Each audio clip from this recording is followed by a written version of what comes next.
Hi guys, good morning guys. Nandito ako rin sa IT Park.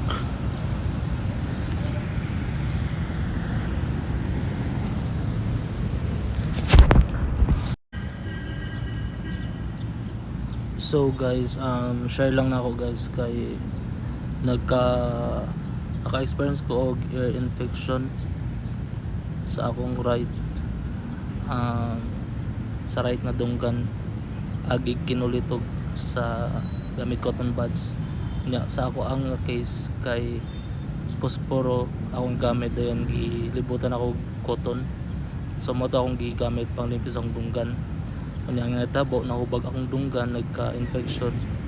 Mo to niadto ko og doktor, nagpa-check sa ENT. Unya ang kuan diagnosis kay acute otitis externa. So mo to diagnosis sa doktor. Dayon sa Martes day ko napa-check. Unya pag experience na ko ato guys kay sakit gyud akong dunggan, dayon dili na ako maupit akong jaw kay katulagin nahubag na, dayon dili makita sa doktor ang eardrum kay nag-swell na ang kuan sa ang agianan sa dunggan.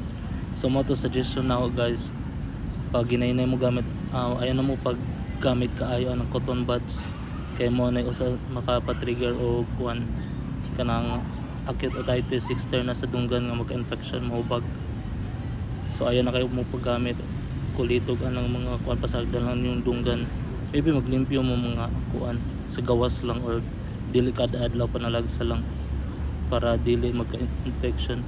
Pero mo to giresetan kog doktor dayon nagtumar man kog tambal dayon nawala na karon. Moro to guys, share lang nako para di magka-infection inyong dunggan. Pa-follow guys.